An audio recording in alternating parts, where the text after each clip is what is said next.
What's good, YouTube, man? Welcome to my channel, man. Thank you for clicking on the video, bro.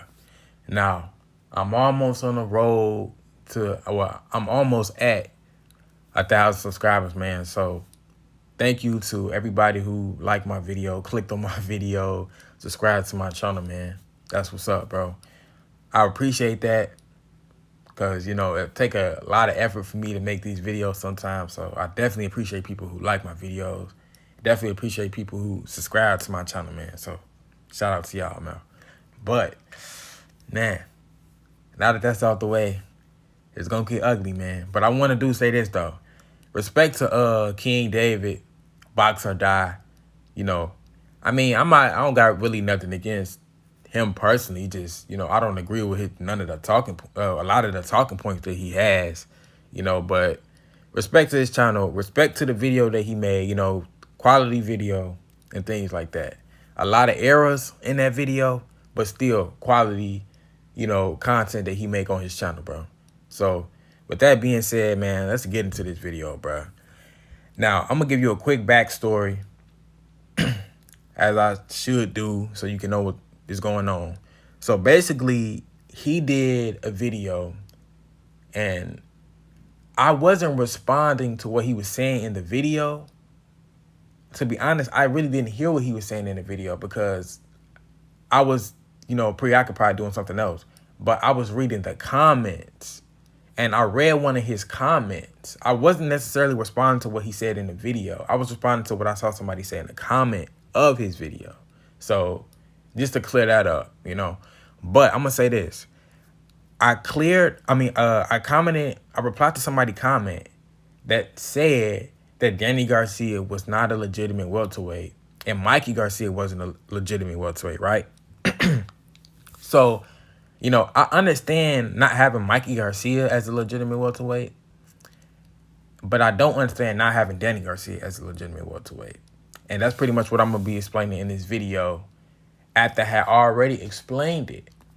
Now, I explained it in one video, and then he replied and he responded with his own video. So let's get into it. Also, I'm going to say this. I remember I'm not going to add the clip that he said in the video. I'm going to leave a link to his video, in my description or in the comments. I'm going to leave a link to it. But he had mentioned, because I had mentioned in my video, in his response, he said, I was like, I can see why you don't have Mikey. I can give you that. He said, no, you can't give him that. What you mean give him that? Mikey not a legitimate welterweight. Now, reason why I said you can give him that is because I saw what Mikey Garcia did to Jesse Vargas. That's why I'm hesitant. Like, I don't want to be, I don't want to commit no fallacies, but I don't think people really understand boxing completely. Now, Mikey Garcia was in his 4th division, and look what he did to Jesse Vargas. So to say that, of course, he's not a legitimate welterweight. That's not his natural weight. But I'm saying, look at what he was able to do to somebody who was also bigger than him. Jesse Vargas is taller than Errol Spence. You know what I'm saying? Look at what he was able to do to Robert Easter, who's taller than Errol Spence, who has longer reach than Errol Spence. He put them both on the canvas, but he didn't put Errol Spence on the canvas. I wonder why.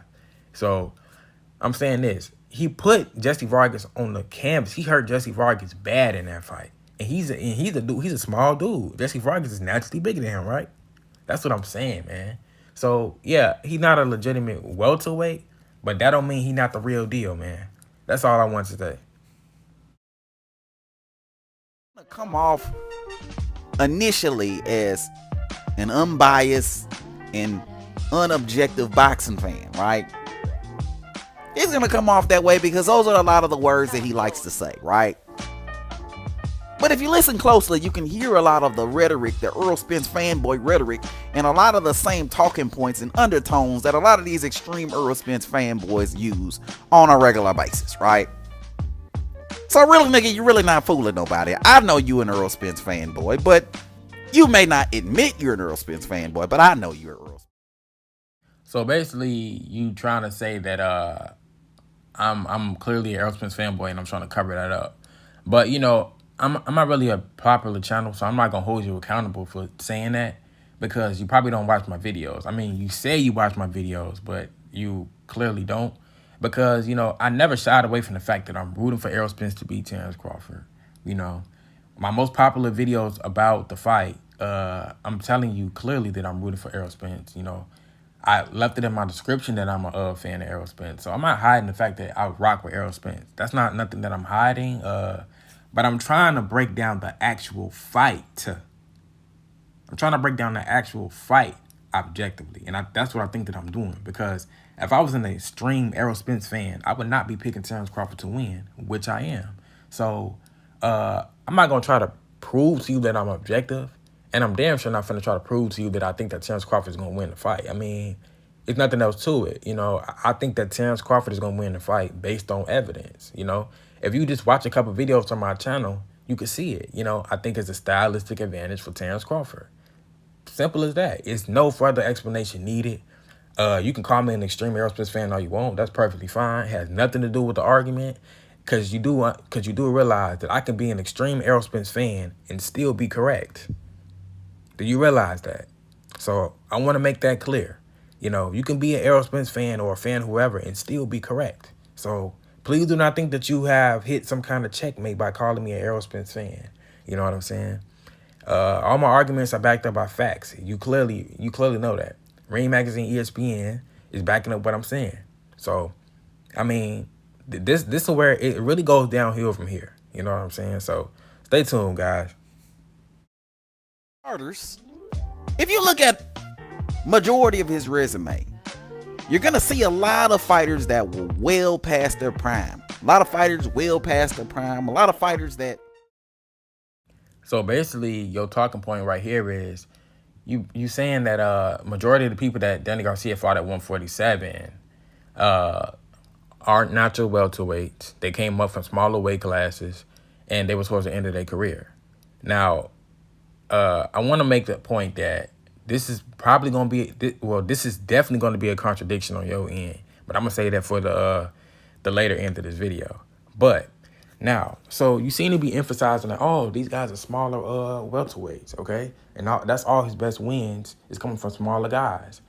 Okay, guys who were at the end of their career and they were smaller. That's okay. But I want to say this. You seem to have some kind of understanding that if you smaller, therefore that means that you can't win fights, or it's gonna, I'm gonna say this, unless your size is playing a factor in your performances, then you can't use that as an argument to justify, somebody losing or winning a fight. You understand? So I don't like that talking point because that's not a strong, mechanism into determining whether someone is legitimate or not. Because small guys move up and win big. Small guys move up and lose. You know what I'm saying? Some guys do this, some guys do that. So that's not a good, that's not a sturdy, reasoning tactic to use as someone being a credible opponent or not. Now, sure, you can say they small, but if it's not playing a factor in their performances, then it's pretty irrelevant.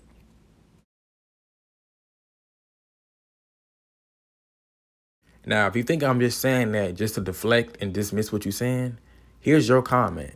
Now, you said, a lot of the people that Danny Garcia beat were smaller guys towards the end of their career. Okay, cool, perfectly fine. Okay, so smaller guys. I'm trying to explain to you how that isn't a good mechanism to determine whether someone is a legitimate opponent or not. Now, you said that Berto is a more credible welterweight than Danny Garcia. Now, that smaller guy, Robert Guerrero, that you're not giving Danny Garcia credit for beating, he beat a natural welterweight, Andre Berto, closer to Andre Berto's prime. So Robert Guerrero came from 135 and beat a natural Andre Berto, natural 147 Andre Berto. So that's why I'm saying using that type of reasoning, it's not legitimate. You understand? Using a reasoning that, oh, he's smaller coming up, and he beat them guys. Like, no. Okay, Berto was natural and lost to a 135-pound Robert Guerrero. So that's what I'm saying. that's not a strong argument. Like that's a weak talking point, man. It honestly is. You know, so trying to say like, oh, well, all them small guys he beat, they weren't natural. That doesn't. Okay, look, I'm gonna tell you this. The reason why these arguments aren't making sense is because they're not lining up. You know, they're not consistent. So here's the part. So you giving Andre Berto more credibility than Danny Garcia as a win for Sean Porter, right? You giving him more credibility as a win for Sean Porter than Danny Garcia. So if Andre Berto was more credible than Danny, why did Andre Berto get stopped to Sean Porter and Danny didn't? Please tell me. Another thing. What belt was what belt was Berto and Sean fighting for when they fought? It was no belt on the line. So how was that a credible actual win? Do you realize Andre Berto was in his prime in 2010 when the earthquakes happened in Haiti? Do you realize that? So Sean Porter fought Andre Berto in 2017 and stopped him. So how can you say that a person who got stopped by Sean Porter is more credible than someone who arguably beat Sean Porter? And if you're confused on what I'm saying right now, Andre Berto and Sean Porter fought in 2017. Sean Porter stopped Andre Berto, right? Now, the year after, Danny Garcia fought Sean Porter, and a lot of people felt like he beat Sean Porter. So, who's more credible? Please tell me. See, this is why your argument is not making no sense to me, because you're claiming your whole premise is based on Danny Garcia not being credible. You trying to say like, oh, he's not. He can be. Someone can be considered top 10. But that doesn't mean that they're credible. Okay, so you clearly are saying on my channel, you said a prime Andre Berto, which was a beast, a prime Andre Berto versus Danny Garcia is a 50-50 fight. Now, please explain to me how someone can be a non-credible welterweight and still be 50-50 with somebody in a prime, especially like somebody like Andre Berto. Please explain that. It doesn't make sense, bro. So a guy who's not credible can be a 50-50 fight with an absolute beast in a prime? Are you kidding me? You're not making no sense, dude. It's like, it must be a reason why you have him 50-50. It must be a reason. It must be a reason that you just don't want to acknowledge. Why would you have him? My question is, why do you have him 50-50? It's because the other points that I made. He can compete with anybody that he step in the ring with. But I'm gonna keep going. I'm not done yet.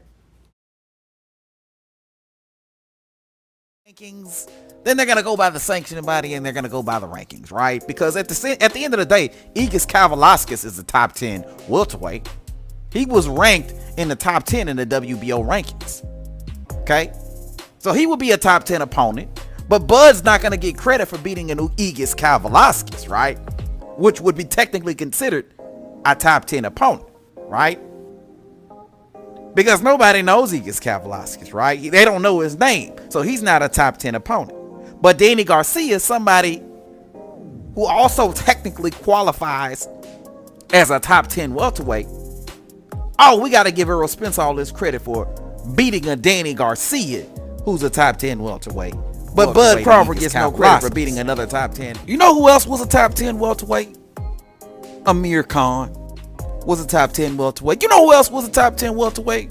Kell Brook was a top 10 welterweight. You know who else was a top 10 welterweight? Sean Porter was a top 10 welterweight. But these are all opponents that for some reason Terence Bud Crawford doesn't get credit for beating. But I digress. Well, that point you made right there is a clear example of just nonsense, okay? So, and here's why. So, at the beginning of the video, your criteria that you were, criticizing Danny Garcia with was he fought guys who were moving up in weight and he fought guys who were at the end of their career at 147. Now, let's go to Amir Khan. Now, first, I'm going to say this. Look at Danny Garcia's resume at 147 and look at Amir Khan's resume at 147. Please tell me. No, you don't even got to tell me nothing. Danny Garcia has a better resume than Amir Khan at 147. Okay? Okay then. And you can admit that. So you can already, if you're trying to compare resumes, Danny Garcia already a better win for anybody that's at the top than Amir Khan is. Amir Khan hasn't really beaten he haven't even really been in the ring with no, top welterweight. But that's beside the point. Now, here's what I'm going to say, right? The criteria that you're using for Danny Garcia, you're not using it for Terence Crawford. So you're not even putting your own dude through the same test. That's what I don't get. You're not even giving your own dude the same criticism. Now, I'm going to say this about Terence Crawford. The majority of the people that he has fought at 147 falls under the criteria that you have for Danny Garcia. Plus another thing. So, majority of people that Terence Crawford fought at 147 was at the end of their career, came up from a smaller weight, or they just wasn't even experienced enough at the championship level or never won a world title. Is that not the truth? Kell Brook was at the end of his career, right? And he wasn't even at 147. He moved up to 154, then came down to fight Crawford. So no way you can say he's a top 10 welterweight at the time because he wasn't even at the weight class. Like, that makes no sense. That's why he's not getting no credit for that. Amir Khan, you clearly said Danny Garcia fought a lot of people who were at the end of their career and from smaller weight classes. Isn't Amir Khan from smaller weight classes and was at the end of his fucking career? Of course he was. Now, Sean Porter, at the end of his career, that was his last fight. After Sean Porter had proven everything and had fought everybody. So, that's why he's not getting credit for it. Igis Kavalauskas had never been in a 12-round fight. Had never won a world title. So how can you compare a guy who never won a world title and who had never been in a 12-round fight to a guy who, like Danny Garcia, who was a unified champion and a 2-division champion? Which name would you rather have on your resume? A non-title holder who never been in a 12-round fight or a unified champion that's as a champion in 2 divisions? Come on, man. So to call somebody an Errol Spence fanboy for coming up with the logic that you coming up with is just absolutely fucking ridiculous.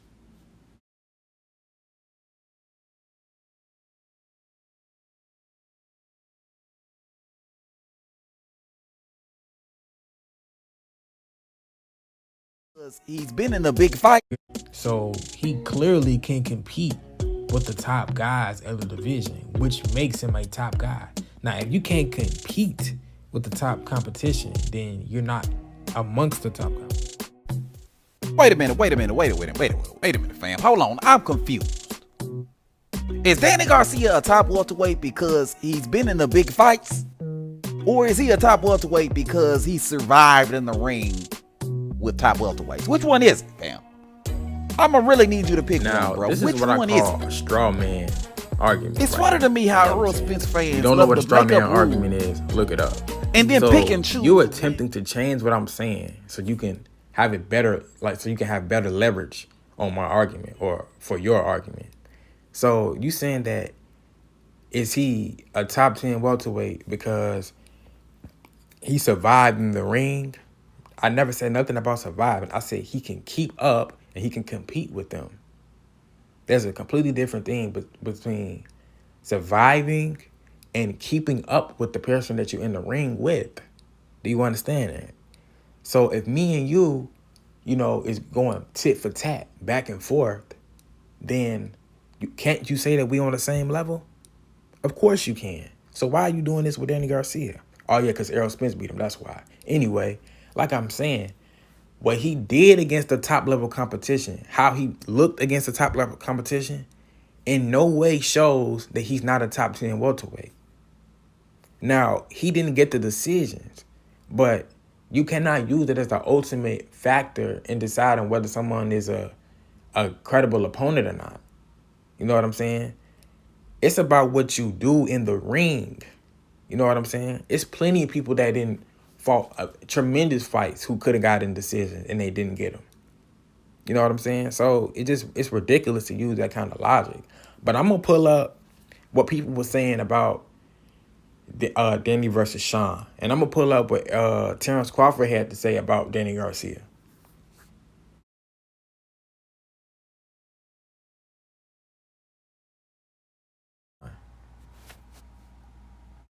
Well, I can tell you it was as close as it was. I was actually cheering for Porter to win, but as the fight started, I thought that Danny Garcia was in charge of the fight. I think maybe he took some rounds off, maybe here and there, but I think even the rounds took off, he landed the more effective shots. I think that a lot of the shots that Sean Porter threw, a lot of the good body shots landed, but I don't really remember like him maybe hitting Danny Garcia with 10 clean shots to the head like Danny was hitting Sean Porter. Like, it was a couple times he almost dropped Sean Porter, but he didn't drop him. So I thought that Danny may have edged it, but I did think that at the end, when Danny stopped punching, that Sean Porter came on stronger. Do you think Danny needed to let his hands go more? Definitely. So I just was like, I'm just going to respect the judges, because as close as it wasn't that big of a difference. And yeah, but I thought Danny may have got it, but I also thought it was close. Yeah, I think if it was anything, it was like tied up before that 12th round, and Danny definitely took that 12th round. Yeah, it was a good fight. Well, and then what if Sean goes on to fight Spence? How do you think that fight plays out? So that might have been hard for a lot of y'all niggas to understand or receive, but yeah. And I'm gonna say this. How many times have you seen Sean Porter in fights where he won damn near every round? When he fought Sebastian Formella, when he fought Adrian Broner. So if Danny Garcia wasn't a legitimate welterweight, why didn't Sean Porter win every round? Because Danny Garcia can keep up with anybody that's at the top of the division. That's why he's a credible opponent. He can keep up. Every top opponent that he fought, he was able to keep up with him. He was able to keep up with them to at least to a certain degree. The person who beat him, I think, with the most wide margin is probably Errol Spence, but that's beside the point. I'm saying this. Everybody that he got in the ring with, he was able to hold his own with anybody. Now, you see guys like Adrian Broner, when he fought Sean Porter, he didn't even win a round, did he? You know, he knocked him down. And that's another reason why I'm going to say why, Terence Crawford knocking Sean Porter down them 2 times really didn't mean nothing. He got knocked down by Adrian fucking Broner, who started his career at 130, folks. Stop the fucking capping, man. So it's not like it's impossible to knock Sean Porter down. You know what I'm saying? But anyway, that's beside the point. I'm getting off track. But I'm saying this. I want you to see what Terence Crawford got to say about Danny Garcia. And I guarantee you, what he said about Danny Garcia is synonymous with what I said about Danny Garcia being able to compete with any fighter that he get in the ring with. Watch. Who I got out of the Spence and Danny fight, I actually got Spence. You know what I mean? But at the same time, I don't know. It's like more of a, I don't know, man. It's gonna be good because I know Danny personally, and I didn't seen him since we was little kids, and he always rose to the occasion each and every time. So it's hard to bet against him.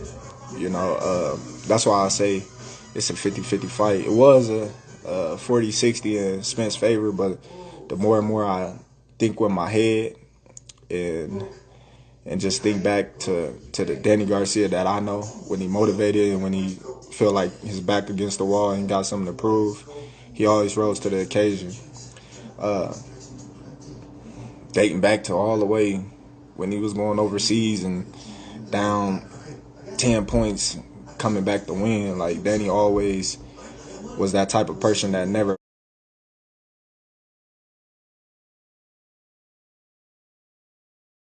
And that's exactly what I was saying. So what me and him is saying, what me and Bud is saying, now this the dude that you defending right now. He's literally saying this out his own mouth, bro. So basically, what we're saying is synonymous because it's like I'm saying he can keep up, he can compete with top fighters at the of his division. You know what I'm saying, right? So he's saying Terence Crawford said every time, since we was little kids in the amateurs overseas, he always rose to the occasion. And as you can see, like I showed you, Clarissa Shields' video, she's clearly saying, he always Clarissa Shields is saying, like, it was a close fight. It could have went either way, honestly. So many people were saying that fight could have went either way. You know what I'm saying? Like, come on, man. So many people were saying that fight could have went either way because it was a close fight. Danny held his own. He could have got the decision. Honestly, he could have got the decision. It wasn't nothing like Danny got washed. Danny didn't get watched by nobody at welterweight, probably except for Errol Spence. So to say he's not credible is just ridiculous. When Terence Crawford is even saying out his own mouth, every time Danny Garcia got in the ring with somebody, he rose to the occasion. Every time somebody slept on him, he rose to the occasion. He rose to the occasion. He was able to compete. He was able to show up. He's there. He showed his presence. He never went out sad like a dude like Adrian Broner not winning no rounds. He never went out sad like a dude like a Chris Colbert who didn't win no rounds. He never went out sad, and didn't just got completely shut out to nobody. So that's why he's credible. That is why he's credible. He also said it's hard to bet against Danny Garcia. I wonder why. Almost as if he was a credible welterweight. Ain't that some shit? Hard to bet against him, but he not credible. Really don't make sense, do it. Okay, anyway. Like I said, you ducked the original thing that I said. I told you to name Sean Porter and Keith Thurman best wins of their career. Those are two natural welterweight guys, right? Give me their best wins. Give me their best wins. At least 5 people. You know what I'm saying? Because, Keith Thurman and Sean Porter, they always was considered one of the best at welterweight, right? So if you consider one of the best at welterweight, that means you got multiple wins that proved yourself. You don't just win one fight and people think you the best. No, you win multiple fights at your division to be considered you the top guy. So give me at least 5 wins, 5 best wins for Keith Thurman, and 5 best wins for Sean Porter. Welterweight wise. Please. And that's all I got. Now I'm on to the next video. Thanks for watching. If you made it this far, man, another one. Hey, look, and I might do a part 2 because it's so much you said in your video, bro, that I want to go over that doesn't really line up with nothing. You know what I'm saying? So I might do a part 2 to this, just to clear everything else up. But that's all I got for right now, man. I'm out.